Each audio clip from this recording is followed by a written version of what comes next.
안녕하세요. 저는 30살의 워킹맘입니다. 지금은 4살 된 아들을 키우며 일과 육아를 병행하고 있지만 결혼과 출산까지의 과정은 결코 순탄하지 않았답니다. 제 나이 27, 남편은 30이던 시절 뜻하지 않은 임신으로 인해 결혼을 서두르게 되었어요. 남편과 저는 대학교 선후배 사이로 만났고 졸업 후에도 각자의 직장에서 나름 열심히 일하면서 만남을 이어갔었죠. 그러다 갑작스럽게 임신 사실을 알게 되었어요. 아무런 준비도 되지 않은 상태에서 생긴 아기를 저희는 받아들이기로 결심했지만 준비된 결혼이 아니었기에 생각보다 주변 상황은 쉽지가 않았습니다. 친정 부모님은 처음에는 놀라고 당황하셨지만 곧 저희를 인정해 주시고 혼인 절차와 신혼살림까지 적극적으로 도와주셨어요. 그 무렵 저는 회사를 옮기려고 잠깐 쉬고 있었는데 임신 사실을 알고 나서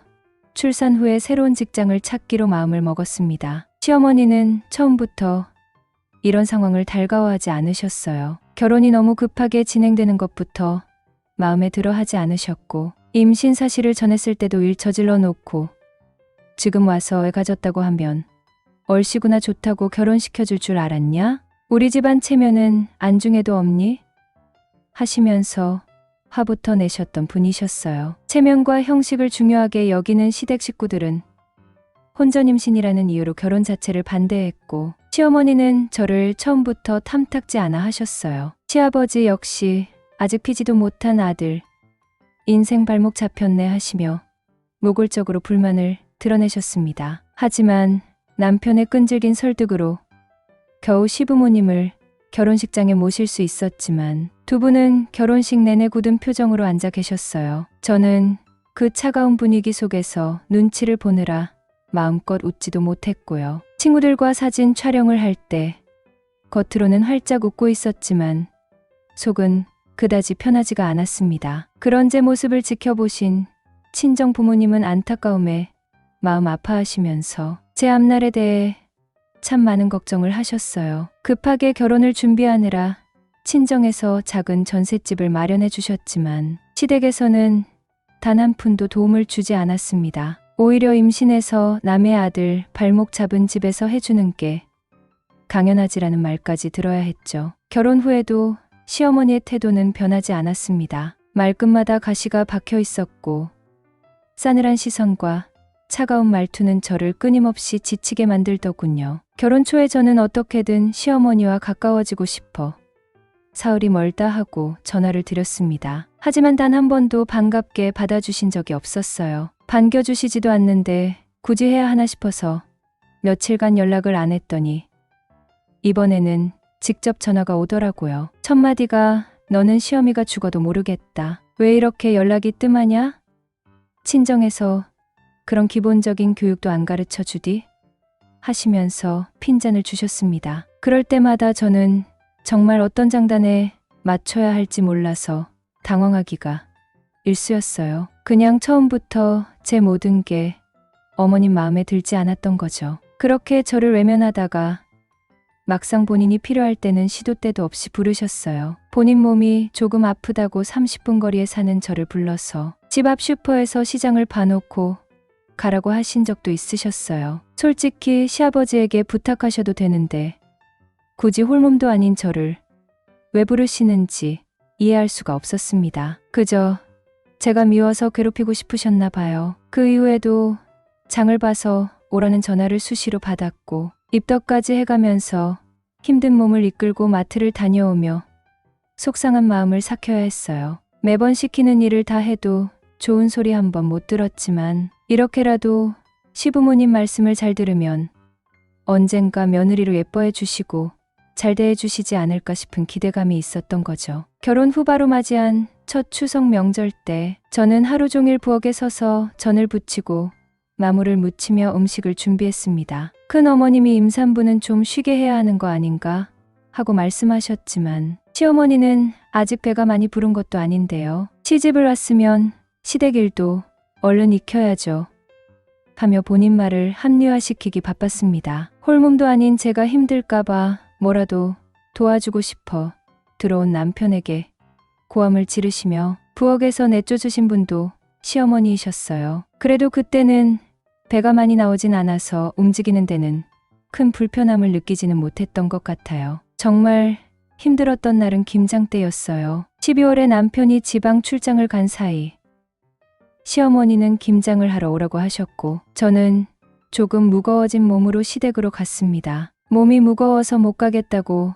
거절하면 또 어떤 말이 나올지 뒤가 두렵기도 하고 열심히 하다 보면 웃으시면서 인정해 줄 날이 오겠지 하는 마음으로요. 그리고 배가 나온 임산부에게 설마 힘든 일을 시키시겠어? 하는 기대감도 사실 있었고요. 아침 일찍 시댁으로 건너갔습니다. 거실에 들어서자마자 저는 절망하고 말았습니다. 거실에서 부엌까지 가득 쌓인 절인 배추 200포기가 저를 기다리고 있었어요. 어머님의 여동생 즉 이모님 두 분이랑 새 집이 같이 하는 김장이었더라고요. 큰이모님이 홀몸도 아닌데 남편도 없이 혼자서 왔어? 기특하네 너무 힘든 일은 하지마 하시면서 걱정하셨지만 시어머니는 가만히 있으면 애가 커져서 자연분만 못해 하시며 저에게 앉아서 배추 꼭지를 도려내라고 하셨어요. 쪼그리고 앉아서 일을 하자니 배도 불편하고 허리도 끊어질 듯 아팠습니다. 김치 속을 넣으시던 작은 이모님이 언니 임산부한테 쪼그리고 앉는 게 얼마나 힘든 일인데 이렇게 힘든 일을 시키면 어떡해? 라고 하시더군요. 통에다 김치를 담고 계시던 시아버지가 그럼 천천히 김치통에 묻은 양념이라도 닦으라고 해. 임신했다고 앉아만 있으면 안 돼. 움직여야지 하셨어요. 옛날에는 임신 막달까지 힘든 일들을 다 했다고 하시면서 그러고도 아기를 잘만 낳았대요. 시아버지도 시어머니도 저보고 쉬라는 소리는 한마디도 하시지 않으셨어요. 한참을 서서 일을 하다 보니 또 다시 허리도 아프고 배도 당기면서 힘들었어요. 정말 울고 싶었고 속상한 마음에 모두 다 내던지고 싶은 마음을 참아가며 묵묵히 김장을 마쳤습니다. 녹초가 된 몸으로 남편도 없는 집에 혼자 들어가기 싫어서 친정으로 발길을 돌렸어요. 저를 보신 엄마가 오랜만에 왔다고 너무 반가워하셨어요. 엄마의 따뜻한 말투와 반가워하면서 좋아하시는 모습에 왈칵 눈물이 쏟아지더라고요. 깜짝 놀란 엄마는 무슨 일이 있었냐고 물어보시는데 시집살이가 너무 힘들다는 말이 도저히 나오질 않아서 남편이 보고 싶어서 눈물이 난다고 둘러댔습니다. 오랜만에 엄마 옆에 누웠는데 마음이 편했는지 엄마 곁이 편했는지 저도 모르게 그대로 골아떨어져서 아침까지 푹 잤더라고요. 하루만 더 있다가라는 엄마 말을 뒤로하고 집으로 왔습니다. 친정집이 좋긴 하지만 이젠 남편과 사는 집이 제 집이라 그런지 더 편해서 오고 싶더라고요. 밀린 집안일을 끝내고 혼자 저녁을 먹고 나서 졸다가 소파에서 잠이 들었었나 봐요. 예정보다 하루 일찍 올라온 남편이 밤늦게 집에 들어오는 줄도 모르고 자고 있었더라고요. 사흘 만에 만난 남편은 저에게 혼자 김장하게 하고 고생시켜 미안하다면서 어깨와 다리를 한동안 주물러 주었습니다. 임신 8개월이 조금 넘어설 무렵인 설 명절에 시어머니의 호출을 받고 남편과 함께 시어머니를 모시고 시장을 다녀왔어요. 몸이 무겁고 금방 피곤해졌지만 시댁에서는 여전히 그런 사정을 이해해 주시지 않으셨어요. 남편이 엄마, 이 사람이 배도 많이 나오고 힘드니까 이번 설에는 음식을 줄여서 조금만 해오라고 하자. 시어머니 하시는 말씀이 일할 사람이 늘었는데 음식을 왜 줄여오라고 하시더군요. 어차피 먹히지 않을 소리였고 더 이상 큰 소리 나는 것이 싫어서 힘든 내색하지 않고 일을 하고 있었어요. 그런데 남편 눈에는 여전히 제가 힘들어하는 게 보였나 봐요. 자기야, 가서 좀 누워있어. 나머지 저는 내가 붙여볼게 하더군요. 전 다시 시어머니 눈치를 보게 되었죠. 아니나 다를까 시어머니가 임신이 무슨 병이냐? 넌 나가 있어. 남자가 꼴 사납게 부엌에서 뭘 한다고 그래? 하시더라고요. 그 말씀으로는 안 되겠는지 한마디를 더 던지셨어요. 그러게 누가 이렇게 일찍 애를 만들어 배불러 오라고 했어? 하시더군요. 저는 혹시 뱃속에 아기가 들으면 어떡하나 싶은 마음에 남편에게 조용히 집에 가서 많이 도와줘라고 하면서 얼른 내보냈습니다. 그렇게 거의 종일 서서 일하고 다음날 차례까지 지내고 집으로 돌아오니 몸이 완전히 탈진 상태가 되더라고요. 남편은 지금부터 손도 하나 꼼짝하지 말고 누워만 있으라고 하더니 청소도 빨래도 식사 준비도 직접 다 해줬어요. 다음날 새벽 약간의 통증이 느껴지길래 눈을 떴는데 묵직하게 내려앉던 배가 단단해지고 심한 복통이 시작되더라고요. 식은땀이 나고 숨조차 제대로 쉴 수가 없을 정도로 힘들었습니다. 남편이 놀라서 저를 안아 차에 태우고 바로 병원으로 데리고 갔어요. 진통이 시작되었던 거였고 결국 조산을 하게 되었습니다. 너무 무리를 한 것이 조산의 원인이라고 하셨고 달을 못 채우고 나온 아기는 곧바로 인큐베이터로 옮겨지더군요. 순산을 할 거라고 생각했는데 조산을 하고 아기를 바로 품에 안아줄 수 없다는 사실에 아기한테 너무 미안하고 엄마로서 죄인 같았습니다. 잠시 후 남편의 전화를 받고 친정엄마가 놀라서 병원으로 달려오셨어요. 무슨 일이냐고 하시면서 저보고 몸은 괜찮은 거냐고 연달아 물어보시는데 저는 그 앞에서 더 이상 참지 못하고 엉엉 울어버렸습니다. 엄마, 나 너무 힘들었어. 정말 시댁에 잘하려고 열심히 노력했거든. 200 포기하는 김장도 도와드리고 명절 때 쉬지 않고 음식도 열심히 했는데 시부모님은 아직도 내가 너무너무 싫은가 봐 하며 그동안 못했던 말을 다 해버렸어요. 엄마는 깜짝 놀라시며 내 시부모 제정신들이야? 홀몸도 아닌 애를 그렇게 힘든 일을 시켰던 거야?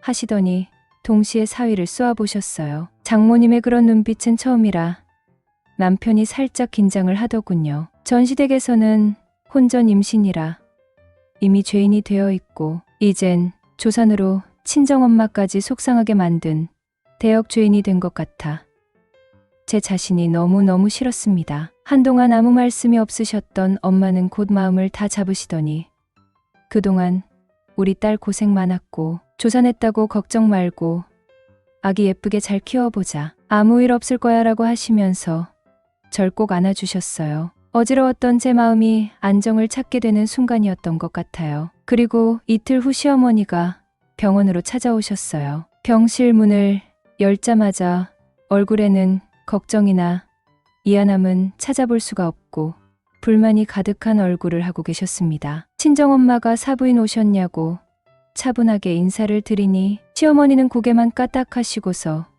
그러게 내가 몸 챙겨가면서 하라고 했잖니? 조심했어야지. 자기 몸 하나 못 챙겨서 애를 달도 못 채우고 내보낸다는 게 말이 되냐 하시는데 어이가 없더군요. 그때 친정엄마가 벌떡 일어나며 사부인 지금 그게 할 소리예요?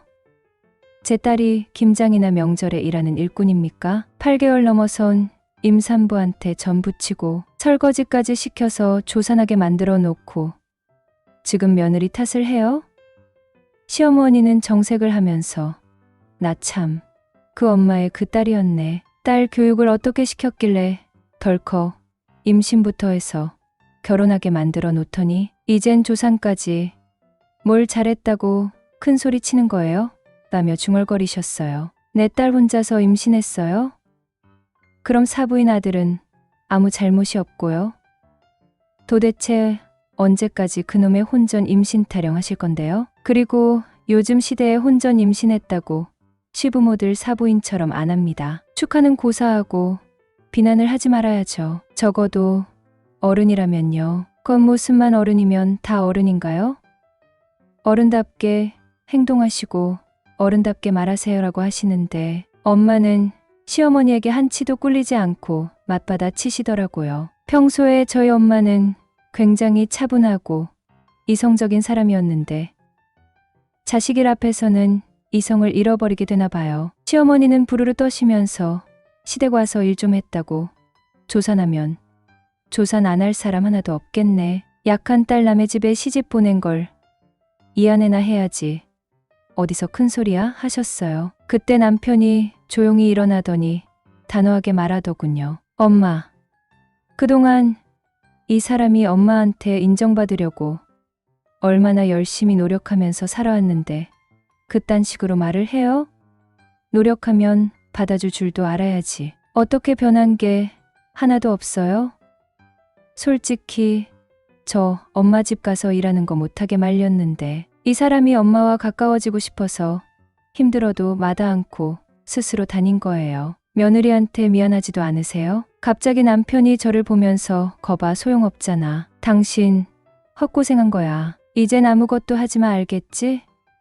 하길래 고개를 끄덕였습니다. 이젠 눈치 보고 싶지도 않고 제 옆에 엄마와 남편이 있어서 그런지 두려움도 없었어요. 시어머니는 어이없는 얼굴로 잘하는 짓들이다 그래도 아들이라고 너 같은 놈 낳고 좋아했던 내가 바보 천치다 하셨어요. 절 낳고 좋았으면 저와 결혼한 며느리를 비난할 게 아니라 고생했다고 위로해주고 걱정해줘야 하는 거 아니에요? 끝까지 엄마 고집만 피우셔야겠어요? 시어머니가 내가 왜 그렇게 해야 하는데 어디가 이쁘다고? 비꼬듯한 말투로 말씀하셨어요. 끝까지 엄마는 잘못한 거 없다는 말씀이네요. 제가 엄마 아들이란 게 너무 창피해요. 앞으로 엄마 안 볼 거니까 그런 줄 아시고 지금 당장 여기서 나가세요. 라며 소리를 치더라고요. 시어머니는 아쉬울 것 하나도 없다고 큰 소리 치시면서 나가셨어요. 친정엄마는 사위의 말에 아무 말씀 안 하시더라고요. 아마도 맞는 말을 했다고 생각하시는 것 같았어요. 한편으론 마음이 쓰이셨는지 사위 등을 두드려 주시더군요. 남편은 홧김에 그냥 한 말이 아니라 부모님이랑 연 끊고 살고 싶었던 적이 한두 번이 아니었다고 하더라고요. 엄마와 저에게 본인이 살아온 지난 시절에 대한 얘기를 들려주었어요. 시부모님은 어디를 가든 자기 생각이 우선이고 다른 사람들과 타협을 할 줄 모르는 분들이셨대요. 그래서 동네 분들 누구하고도 친하지 못하셨고요. 초등학교 때 남편이 친구들을 집에 데리고 온 적이 있었는데 친구 중에 한 명이 목이 마르다고 냉장고 문을 열었었나 봐요. 그때 시어머니가 허락도 없이 냉장고 문을 열었다고 하시면서 버릇없다고 친구를 크게 혼낸 적이 있었대요. 또 한 명은 방에서 큰 소리로 떠들었다가 남의 집에 와서 시끄럽게 군다고 시아버지께 혼난 적도 있었고요. 그 뒤로 친구들이 부모님 무섭다고 소문을 내는 바람에 아무도 놀러 오려고 하지를 않았대요. 친한 친구 집에 놀러 갔을 때 간식도 챙겨주시고 말도 예쁘게 해주시는 부모님을 보면 그렇게 부러울 수가 없었다고 했어요. 그리고 중고등학교 때 친한 친구들 여럿이서 놀이공원을 가거나 캠핑을 가면 남편만 거길 못 가게 하셨대요. 그 나이 때는 친구들과 어울려 놀러 다니는 게 최고의 즐거움이었을 텐데 얼마나 가고 싶었을까요? 당연히 1박 2일로 가는 여행은 상상도 못했고요. 그래서 학창 시절을 되돌아보면 부모님 때문에 참 외롭고 힘들었었다고 해요. 지금 생각해보면 돈이 아까워서 그랬던 것 같기도 하다면서 한숨을 깊게 쉬는데 너무 안쓰러웠습니다. 남편은 이제 우리 아기와 셋이서 행복하게 살고 싶다면서 합니다. 부모님이 뉘우치고 며느리에게 용서를 빌고 바뀌지 않는 이상 연락을 안 하고 살 거라고 했어요. 아마 절대 그렇게 하실 분들이 아닐 거라고 하면서요. 우리 아기에게 최고의 아빠가 되고 저에겐 세상에서 둘도 없는 남편이 될 거니까 두고 보래요. 제가 먼저 퇴원을 하고 아기를 집으로 데리고 오던 날 친정 식구들과 작은 축하 파티를 열었어요. 아기의 뽀얗고 작은 손을 서로 잡으면서 감동과 기쁨으로 울고 웃었습니다. 엄마는 저와 아기를 위해 직접 미역국을 끓이셨고 동생들은 케이크와 꽃을 준비해서 왔더라고요. 그 어떤 고급 음식보다 맛있었고 감동이었습니다. 모두가 아기의 건강을 빌어주고 퇴원을 축하하면서 사진도 찍으면서 정말 오랜만에 즐거운 시간을 보냈습니다. 아무 조건 없이 나를 걱정해주고 아기의 건강을 기원해준 진정한 저의 가족과 즐겁고 행복하게 살아갈 거라고 다짐을 했어요. 그 아이가 건강하게 자라서 지금은 4살이 되어서 어린이집을 다니고 있고 직장일 때문에 바쁠 때는 저를 대신해서 친정엄마가 오셔서 봐주고 계세요. 남편은 약속한 대로 저와 아들에게 너무 잘하고 있고 친정 부모님께도 사위 노릇 제대로 하고 있어요. 그때 이후로 저희는 시댁에 가지도 않았고 연락을 하지도 않지만 아무 일도 일어나지 않고 있습니다. 물론 시부모님도 사과나 전화도 없으셨고요. 나중에 친정엄마가 말씀해 주시는데 저희 이혼시킬 작정으로 그때 병원에서 시어머니 쫓아나가서 따귀를 때리고 오셨다고 하더라고요. 그리고 그날 저희 엄마는 시어머니에게 아는 욕을 전부 하셨대요. 근데 남편은 그날 이후로 시어머니와 전화통화도 하지 않고 지냈으니 그 사실을 알지 못했던 거죠. 시부모님 두 분이 모두 독불장군들이셔서 아마 잘 살고 계시리라 생각합니다. 지금 저는 온전한 내 가족과 함께 내가 선택한 것들과 내 감정에 충실하면서 살아가고 있고 후회는 없답니다. 마음의 평화가 오기까지 힘든 시기가 있긴 했지만 잘 견디어냈고 지금이 제일 행복합니다.